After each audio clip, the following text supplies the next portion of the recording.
नमस्कार। बाबा नारायण दास राजकीय महाविद्यालय के YouTube चैनल पर आप सभी का स्वागत है। हम पिछले ही व्याख्यान में बात कर रहे थे ध्वनि सिद्धांत के। इसमें टॉपिक चल रहा था मुख सुख अथवा प्रयत्न लाघव। यह परिवर्तन के समस्त कारणों में सर्वाधिक महत्वपूर्ण है। मनुष्य हर क्षेत्र में कम से कम प्रयास में अधिक से अधिक फल चाहता है।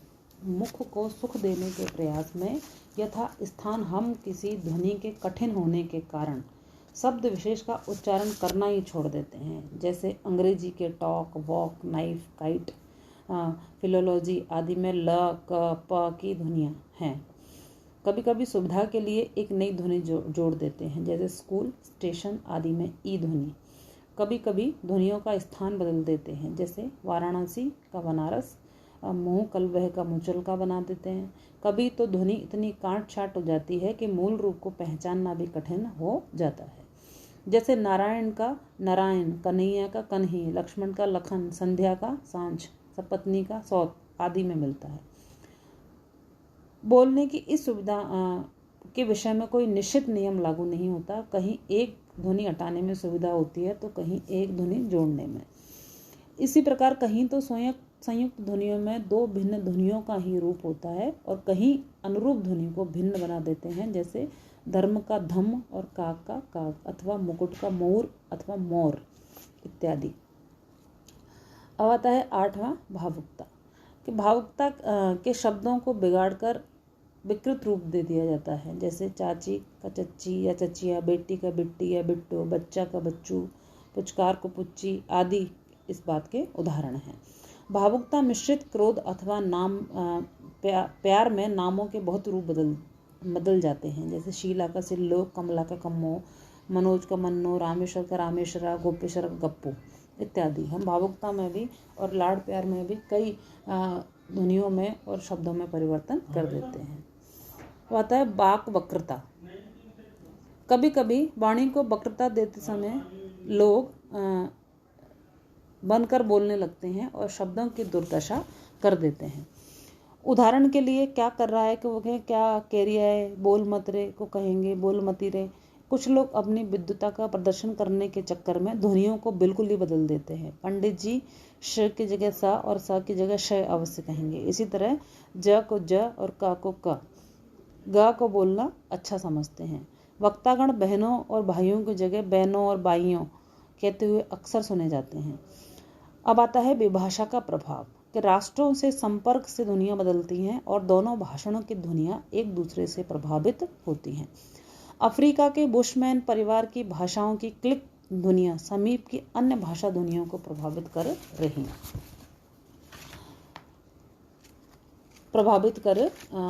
रही हैं। इसी प्रकार से भारोपीय परिवारों में ट वर्ग आ गया।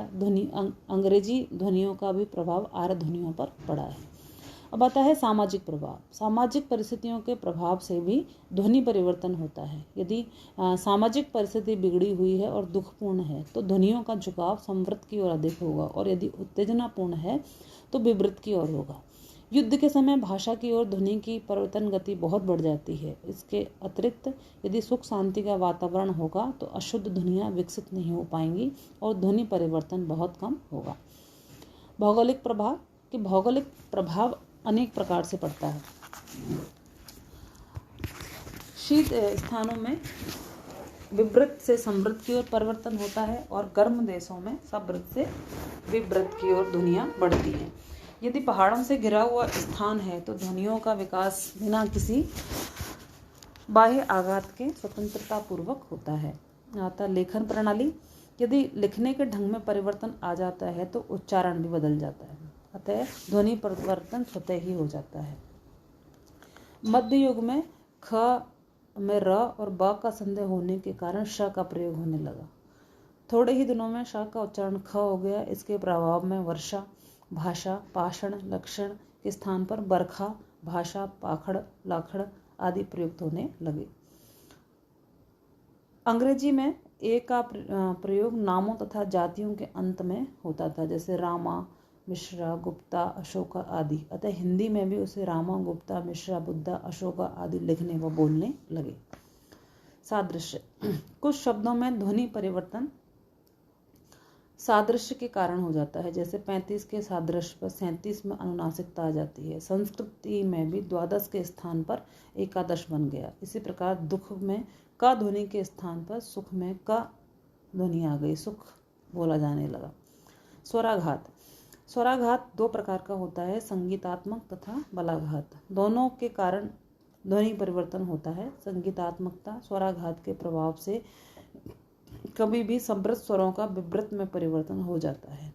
क्यों का ऊंचा स्वर देने के लिए मुंह को फैलाना पड़ता है और इस प्रकार ई और ए और ऊ का ओ हो जाता है। ग्रीक और संस्कृत भाषाओं में इसके उदाहरण मिलते हैं।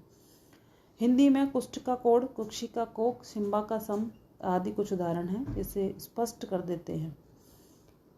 बलात्मक स्वराघात में किसी एक ध्वनि पर ही बल दिए जाने से उसकी निकटवर्ती ध्वनियां क्षीण हो जाती हैं और धीरे धीरे पूर्णतया समाप्त हो जाती हैं। अभ्यंतर में मध्य बल और अतः प्रारंभ का असमाप्त हो जाता है और भीतर बन गया। इसी प्रकार डायरेक्टर फीमेल्स आदि भी बने हैं। स्वाभाविक परिवर्तन। कुछ ध्वनियाँ स्वाभाविक रूप से ही परिवर्तित होती हैं। अधिक प्रयोग से कुछ शब्दों की ध्वनियाँ घिसकर दूसरा रूप धारण कर लेती हैं। मैया से मई और बतंते से ब बन जाता है, इसी का उदाहरण है। संस्कृत के कुछ शब्दों का सा फारसी में हा इसी कारणवश हो गया, जैसे सप्ताह का हफ्ता। अकारण की अनुनासिकता आ जाना भी इसी के अंतर्गत माना जा सकता है, जैसे सर्प का सांप, कूप का कुआ आदि बन जाने में। प्रतिध्वनि प्रवृत्ति। कुछ व्यक्तियों में प्रायः ये मनोवृत्ति पाई जाती है कि जब कुछ बोलते हैं तो उनकी बोलचाल में कुछ ऐसे शब्द अनायास आ जाते हैं जो पूर्व उच्चारित शब्द की ध्वनि के अनुकरण पर ही होते हैं, जिनमें पूर्व उच्चारित शब्द की प्रतिध्वनि पूर्णतः सुनाई पड़ती है, जैसे रोटी, बोटी, पानी, वानी, नाश्ता, वाश्ता, पापड़, शापड़, इस प्रकार। अतः इस प्रतिध्वनि प्रवृत्ति के कारण भी अनेक ध्वनि विकार आ जाते हैं। लिपि की अपूर्णता। बहुत से ध्वनि विकार इसलिए भी हो जाते हैं कि सभी लिपियों में सभी भाषाओं की ध्वनियों को अंकित करने वाले ध्वनि चिन्ह नहीं होते, और यदि किसी लिपि में किसी विदेशी ध्वनि को अंकित करने का प्रयास किया जाता है तो उसको पढ़ने वाले कुछ पढ़ जाते हैं जिससे उनमें ध्वनि विकार कुछ पढ़ जाते हैं जिसमें उनमें ध्वनि विकार हो जाना स्वाभाविक है।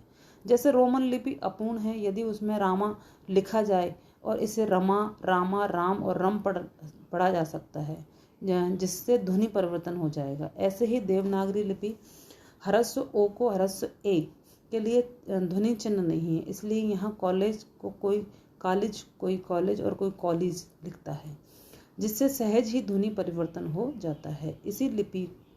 इसी को ही लिपि की अपूर्णता ने याज्ञिक शब्द कहा जाता है।